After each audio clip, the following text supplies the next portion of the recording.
quarantine with Piers, Ashley, Otis, and Chiddy, otherwise known as Fiefdom. Hello, how are you all? Doing very well, thank you. Tired. Tired? Yeah, we're on a little escape from Manchester, so we've driven out to Wales. So you're in Wales, you're having a little party. Yeah. Launch day. Yeah. It is launch day, yeah. Yeah, because today you're celebrating the release of your latest single.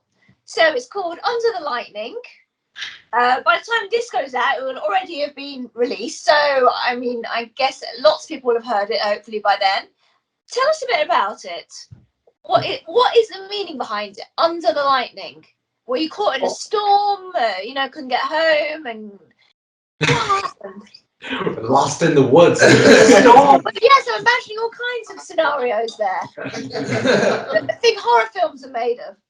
No, it's actually quite deep. Yeah. Pierce wrote all the lyrics. Yeah, I think on this occasion, I think I wrote all of the lyrics, but I don't know. I kind of start from titles that I like, and then I sort of build everything around the title. And initially, nothing really was behind sort of Under the Lightning itself. It was just something. Funnily enough,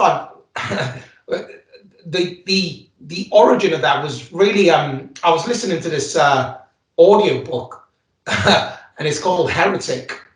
And there was a part where they say, it's an audiobook based in sort of medieval England, and they're talking about the search for the Grail and things like that.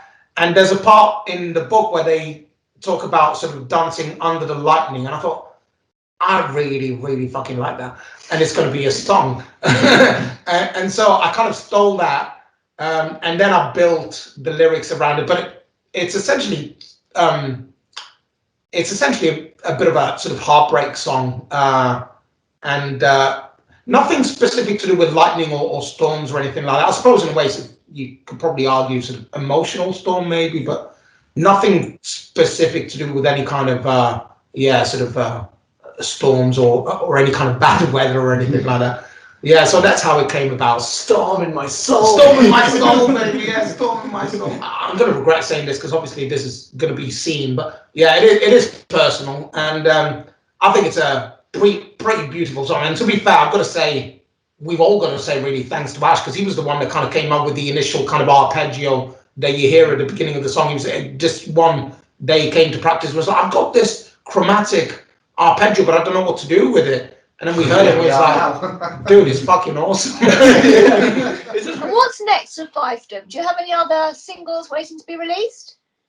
Yeah, like 4 more. Yeah. In fact, the next one, is it Brace? Yeah. Oh, I thought it was Chaos. Okay. I was going to tell you the backstory to Chaos. Do it. Go for it. Well, as long as it's good. It's not as deep as Pierce's. Chaos in a Pretty Dress is it's a song that kind of, I came up with a title and a basic riff, and then we kind of worked out the rest of it from there. And yeah, essentially it was born of, when you have a woman who seems like, prim and proper, and they dress nice and they look fine, but then as you get to know them, they're completely psychopathic. Like that was the, I knew someone like that, and I was like, and a guy I work with, he was like, I said she's like Chaos in a Pretty Dress, and he was like, that's a song title, and I was like, you know what, that is a song title. Okay, let's talk about gigs, because we've been in lockdown for a long time. We're coming out of it now. There's a light at the end of the tunnel, hopefully.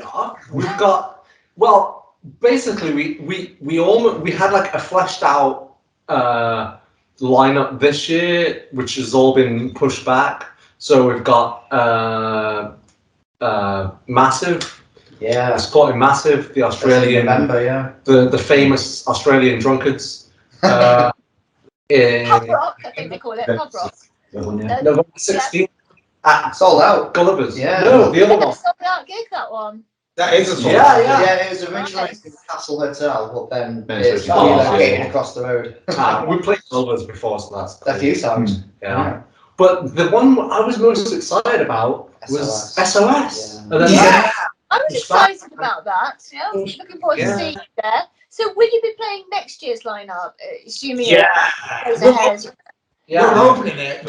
So turn up early. Yeah. It's our first time playing it, so I think it's one of those where we just get the opening slot as a we'll give you a try and see what happens. Yeah.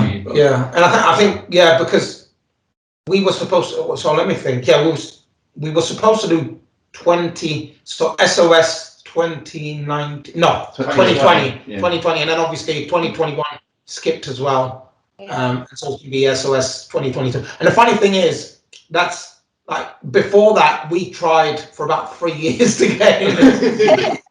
I remember actually, but with all these festivals and things being cancelled for like 2 consecutive years, I keep thinking how much older we're all going to look when we finally do go back. Yeah. Aging backwards. Yeah. So, what are your plans for next year? Do you have any festivals in mind Rimmer, or any releases that you're planning? Any albums? Because we're all looking ahead now to 2022.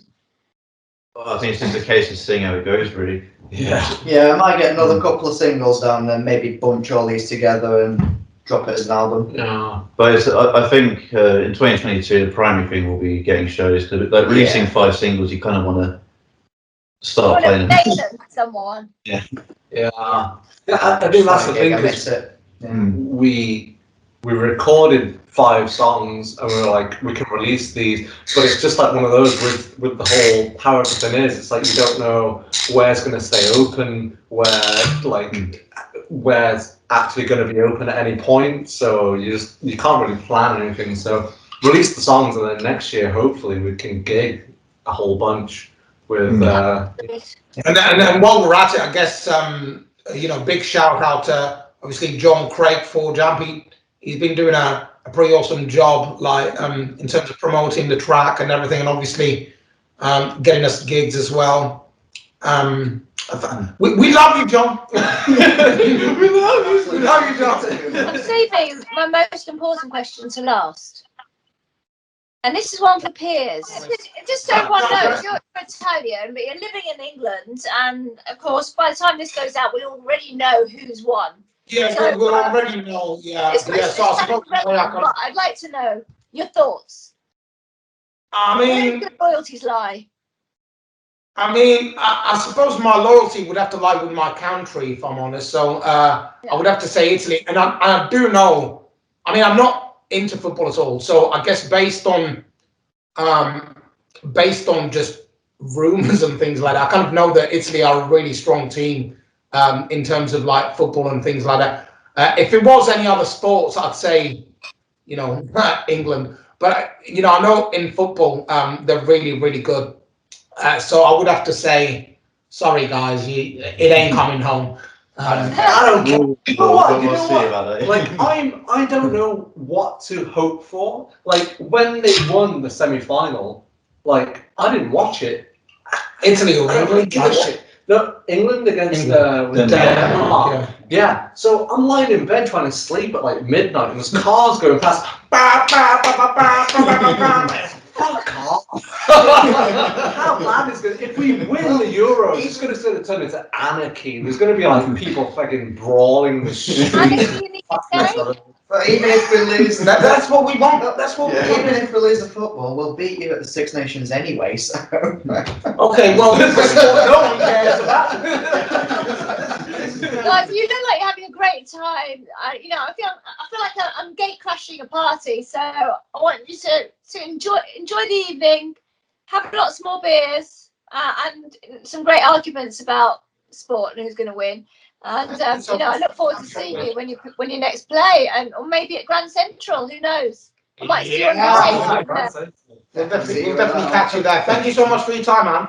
You're very, very welcome. I look forward to seeing you guys. Big hugs to you all. Yeah, big hug to you. Thank you. Thanks a lot. Thanks. Cool t-shirt here as well. Thank you. See you later. Take care, guys. Lots of love. Have a good one, Anne. Thanks. Bye. Bye.